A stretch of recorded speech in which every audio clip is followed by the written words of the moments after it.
Greetings and welcome to the pod. My name is Mark West.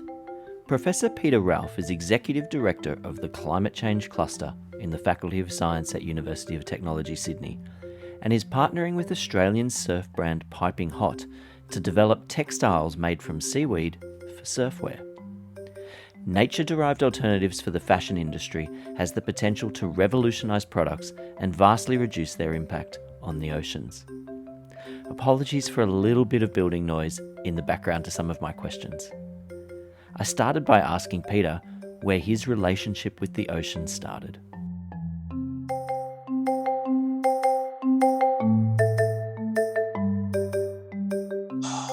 I suppose my relationship with the ocean started as a kid. So I grew up in French's Forest. I surfed freshwater as a kid. Then as a kind of a teenager, when I was at uni, I was down at DY. That was my local break. So I've always grown up. My dad was a lifesaver. So yeah, the coast and the ocean's always been in my system. But I suppose I hit uni and I did a degree, undergraduate degree in environmental sciences. I didn't do marine biology, but then from a PhD, I absolutely went from a passion in coastal systems. And so I studied photosynthesis of seagrasses. So kind of trying, at that stage, it was trying to work out how to protect coastal ecosystems, how to protect them from degradation. Climate change wasn't an issue back then. I spent probably the next 10, 15 years of my career working in marine systems that were vulnerable to climate change and human damage. So I worked with corals, I did coral bleaching, I worked in Antarctica, looking at the algae that grows on the bottom of sea ice and understanding the productivity of that. So there was always photosynthesis in the background, but it was how marine systems were damaged by humans. And then probably about 8 years ago, a new dean showed up in the faculty and said, so Peter, photosynthesis guy, what do you think about biofuels? And I went, I think they're a crock. And he said, if you think they're a crock, then that means you actually know something about it and you're the perfect person to solve the problem. I sat there and thought about it. I thought, what? And I thought he was actually right, because I had an opinion about what was wrong with it, and I had the opportunity to come up with solutions. So from there on, I turned marine science damage and understanding what's wrong with the planet to how can I find solutions to fix the planet. And so that's when the biotech work started, and that's where we got to us having a chat, talking about Piping Hot. Yeah, and there's lots of good seagrass off the northern beaches as well, around Manly and Shelley and whatnot. Well, we've got to keep it, and we've got to keep it because, seagrasses, mangroves and salt marsh are our best carbon sinks on the planet. They hold the most amount of carbon because they've got anoxic, sediment, smelly sediment. All of the carbon below that doesn't return to the atmosphere. So seagrasses, they're awesome. We need more of them. We've killed a lot of them over the years. They're slow to grow back. But yeah, we need seagrasses all on our coastal systems. Are they going to survive a warming ocean, or will they adapt quickly enough? No. Surprisingly, so there's some tests that society's been running in local lagoons. So we've got lagoons up and down the east coast of Australia where there's coal-fired power plants. They put their warm water that cool their turbines into those lagoons. And so those seagrasses have been growing in 5-degree warmer water for the last 50 years. So wow. Seagrasses, if there's a gradual change in temperature, can adapt to it. Doesn't mean that the rest of the ecosystem adapts to it. Doesn't mean that the carbon storage is as good. But a warmer planet, you're probably not going to lose your seagrasses as quickly as you'll lose other marine species. Okay. And so I'm just kind of pull that thread. How do biofuels work? They work more than just growing seaweed and burning them, I presume. Is that if? Oh yeah, Yeah. yeah. So what the trick is to actually to grow biomass. So algal biomass. Usually you don't grow seaweeds, you grow microalgae. So we've got two types of algae. You've got the stuff on the beach that's as big as your hand and it flops around on the intertidal, and that's your seaweeds. Then you've got the microalgae. They're you can't see them with the naked eye. You have to look at them under a microscope. It's the microalgae that have lots and lots of oils in them. So the seaweeds have generally got mostly sugar in them. They're made of sugar compounds, whereas the microalgae's got the oil. And you can convert oil from an alga into petroleum-like fuels. And you can make drop-in fuels that will replace fossil-derived petrol. You can make the equivalent. You make jet fuel. You can make all kinds of different fuels using oil. And microalgae is one of those sources. That's fascinating. So it's kind of still a traditional style fuel in that you. Oh, absolutely. Yeah. It's drop-in. It's not a different. So it uses an internal combustion engine. So this is part of the problem: is you put algae-derived biofuel into an engine, internal combustion, you get carbon dioxide as an exhaust gas. So the cycle of carbon comes from the atmosphere, goes into the algae, goes into the fuel, and goes back into the atmosphere again. So it's not negative carbon, it's just carbon neutral. So we're not fixing the planet by making biofuels, we're just reducing our dependence on a fossil source of carbon.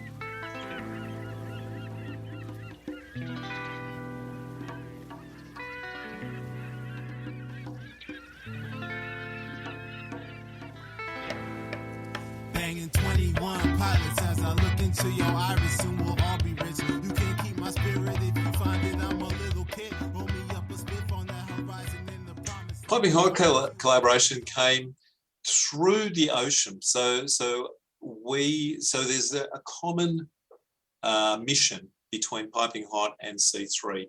Piping Hot, as a surf brand, has got a very, very strong sustainable vision for their company and their products. And the Climate Change Cluster, we have strong visions for our involvement with industry to transform industries so that basically industry provides society with a way to fix the planet. So the two organisations have an aligned mission, and there was ocean-based conferences where we crossed paths, and we're really pleased to have a supporting role working together with Piping Hot to help them develop new sustainable fabrics and textiles for surfwear. And do those textiles come from seaweed as well? We will be.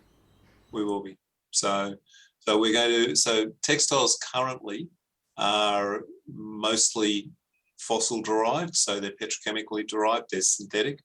We're hoping to take some of those fossil derived components and replace it with seaweed derived components. Okay. So does the future involve seaweed farms, essentially? Is that what we're looking at off the coast? Yeah. Absolutely. So to hit the scale that Piping Hot needs, we're going to have very large seaweed farms in a lot of countries around the world. So seaweeds are awesome organisms for capturing carbon. Now, I described blue carbon before, where the carbon goes into the plant and then it gets stuck below an anoxic layer of mud. Seaweeds don't do that. Seaweeds generally are growing on rocky substrates, so they grow on a reef, and there's no soil, no sediment below a kelp forest, but they still grow really, really fast, and they take a lot of CO2 out of the atmosphere. So what I'm hoping to do with companies like Piping Hot is to develop products where a farmer can grow huge amounts of seaweed, kelps.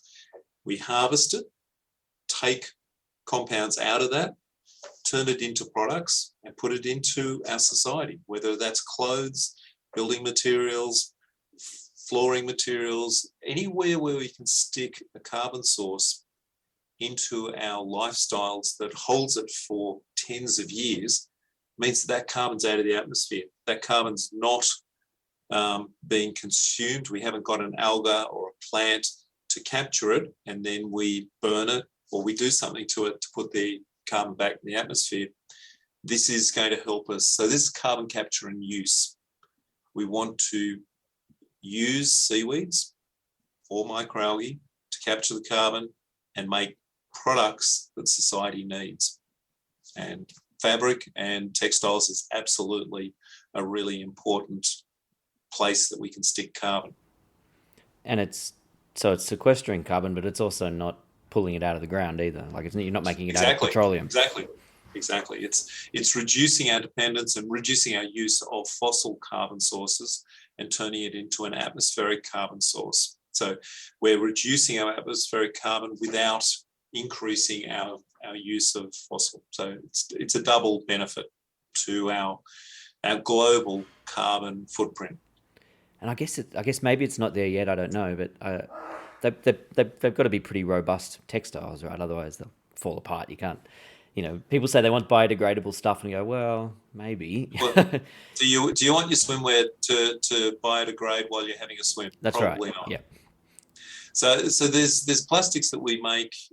We make both biodegradable plastics and permanent plastics.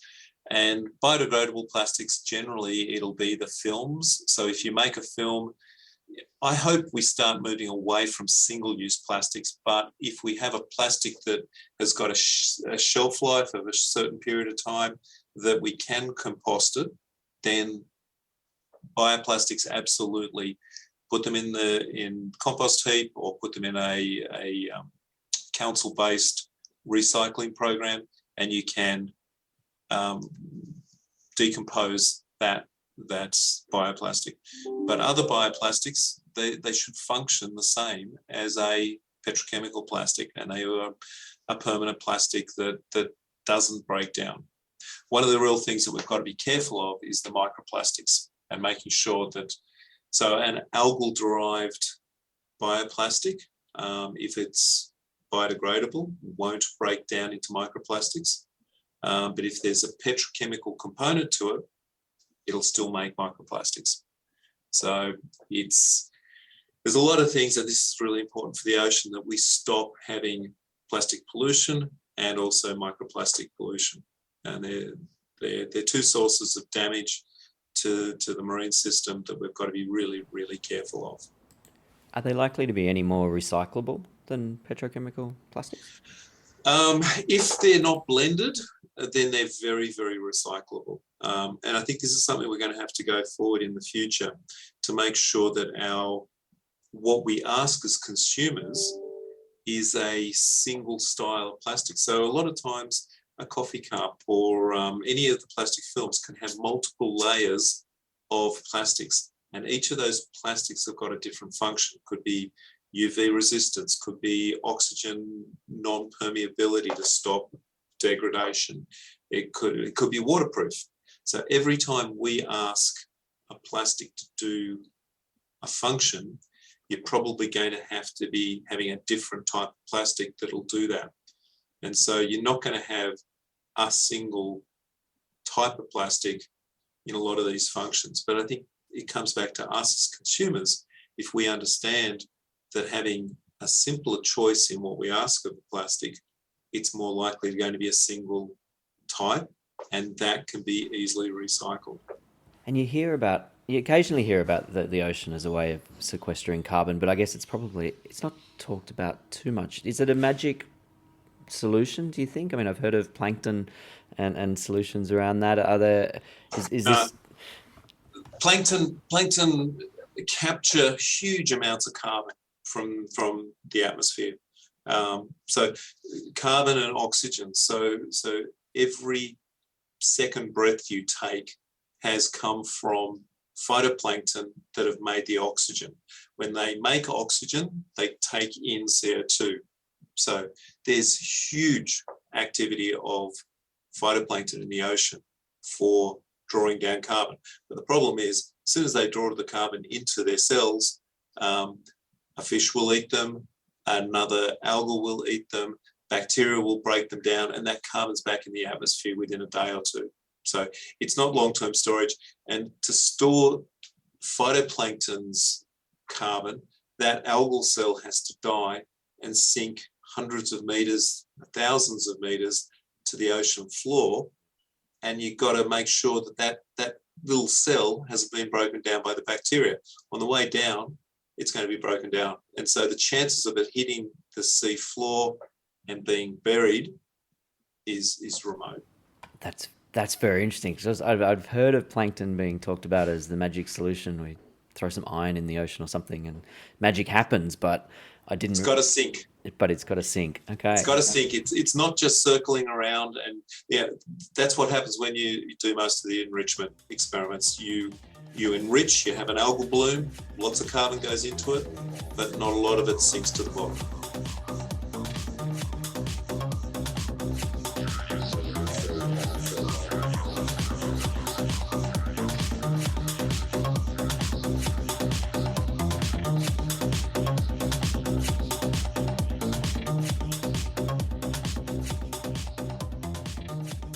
And I'm interested, so do you still surf? Do you still swim? Do you get out to look at seagrasses?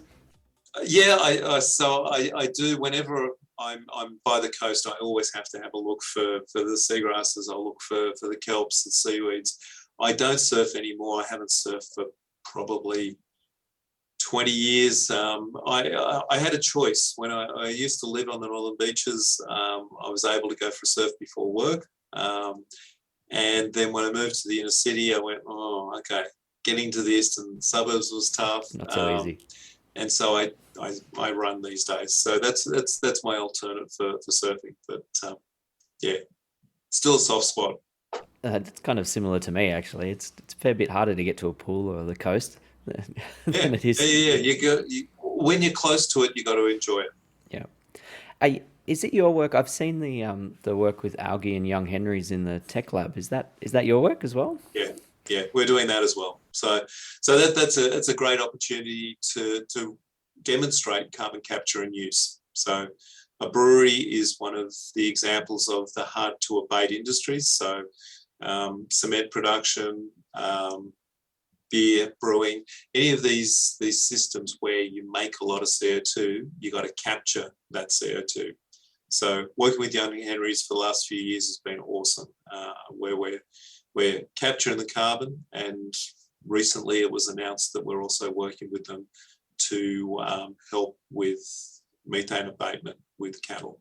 So we're looking at some really good solutions there, and Young Henrys is an awesome another company that's got a shared mission. Same way as Piping Hot, Young Henrys absolutely gets sustainability, and they absolutely are looking for how their brand, their beer, can be produced in a sustainable way. And that really, for a university to work with these kind of partners, really is so much easier, because you know that there's an honesty in the partner's interest in your work, and they see the same goal. It's so interesting. I mean, it's obvious, but I hadn't thought it through till you were saying it just then, that CO2 is kind of part of the point of beer brewing, right? Like you make alcohol and you make CO2. It happens. There's no other way of doing it. So it was interesting. Some of the brewers, so as far as an industry to work with, to teach people that are working in an industry how to grow algae, brewers are the best, because they actually understand plumbing, they understand electricity, and they understand how to keep an organism alive. So they are the best people to teach how to grow algae, whereas any other industry doesn't get keeping an organism, a single cell organism, alive, and they don't, they understand the plumbing, the liquids. So it was really easy to work with their brewers to teach them how to keep the algae alive. Oh, that's so fascinating. And so what's next? Where do you think, I mean, you've got your irons in many fires, but where would you like to head with a lot of this work? What my big horizon is the circular economy. What I think is the biggest challenge, and I think it's getting the story out. I've described to you two industry partners how we're replacing fossil-derived carbon and we're putting it into industry. But I think the real way that we're going to get to scale is when we start having somebody's waste going into an algae system to make a product that then goes into society. And we keep circular use of nutrients. Because one of the big problems with algae, whether or not it's seaweeds or microalgae, is not the carbon that we want to take out of the atmosphere, it's the nitrogen, the phosphorus. Where are we going to get all? So if we're going to fix climate change, which I believe we can strip CO2 out of the atmosphere. We need huge amounts of nitrogen and phosphorus. And the planet's limited in phosphorus. Nitrogen, it's all around in the air. We just got to get it out of the air and into the soil. But phosphorus is limited. Now, one of the biggest sources of phosphorus that we're wasting is sewage and waste. We don't want to waste a valuable resource. So I want to see circularity, whether it's food waste, human waste, animal waste. I want to see those streams being used to make algal products. Now, how would the people listening to this podcast react if their clothes were made from algae? But what if the algae had been fed with sewage? Are we comfortable with that? Obviously my shirt's not going to smell of sewage, but where did I get the nitrogen and phosphorus to grow that seaweed or that microalgae? Would I cope with it? I'm not suggesting that we're making food out of it, but what if we made a carpet? What if I made a wall panel that had sewage-derived nitrogen, phosphorus, and algae, and that carbon was locked up in the panel, and we started to fix the planet using that? Is circular economies going to work? That's fascinating. I mean, we drink recycled water, or at least Exactly. I'm not so sure about how much in Australia we do, but I know around the world that we do. So Around the globe, yes. so Yeah. you'd think that it might take hold, but the way you spell it out. So is it as simple as? I mean, I'm not sure what the chemistry of isolating phosphorus from sewage is, but That's easy. It's getting two companies to sit beside each other so that you're not having the nitrogen and phosphorus in another state and you got to put it on a truck and ship it down to New South Wales. How do we get two companies beside each other that can share CO2, share nitrogen and phosphorus and make products? And so we take waste from one company or one industry and put it into another. That's the next challenge for politics, for society, for industries. How do we get circular and how do we share our waste and share our products so that we can make the planet more sustainable? We can strip more CO2 out of the atmosphere, we can make more stuff, but we use our waste. it's fascinating. I mean, I'm sure you've brainstormed a million things, but we've got little micro generators, solar farms, and all the rest of it. I wonder whether we eventually will have something we plug into communal sewage systems, and I don't know, right? Yeah, Could be. It's exactly where it could start. It could start in communities, and you could have a CO2 emitter. You could have a generator. You could have a diesel generator. You could strip your CO2 out of the emissions from that diesel generator, and you have waste. It could be agricultural waste. It could be piggery waste. It could be cattle waste. And you use that as your energy source and you make a bioplastic. So we're not using, because I don't want to compete with agriculture for nitrogen and phosphorus. Nitrogen and phosphorus should be kept aside for making food for humans, not food for cattle and not food for other, and definitely not food or not being used as nitrogen and phosphorus to make carbon plastics. So we've got to grow the cells, and so that's my next challenge. But I'm I'm working on getting solutions and getting industries and the government to push that forward.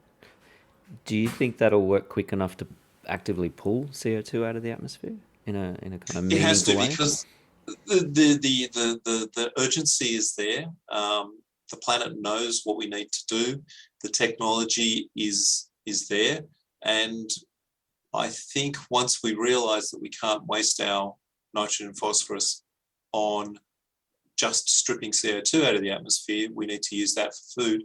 I think we'll start to get our heads around that. So I think it's not far away, but it's just the next step in communities, societies, expectation and drive for how to fix this, because society is what's driving the solutions to climate change. Many political systems are reacting and not leading, and I think society has been pulling products, and they've been driving industries. The need for bioplastics is massive.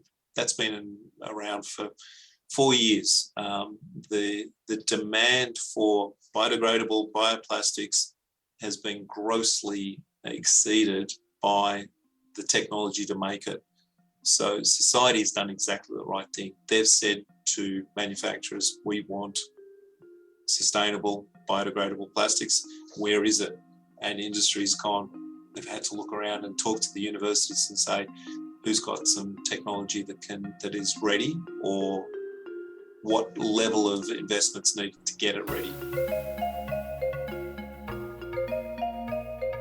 Thank you so much to Professor Peter Ralph from UTS for squeezing in half an hour to chat with me in a very busy academic day about their work with piping hot to develop textiles. If you'd like any more information on anything you've heard today, then please get over to the website at www.thepodpodcast.net. That's www.thepodpodcast.net. Thanks very much. My name is Mark West. I'll catch you next time on The Pod.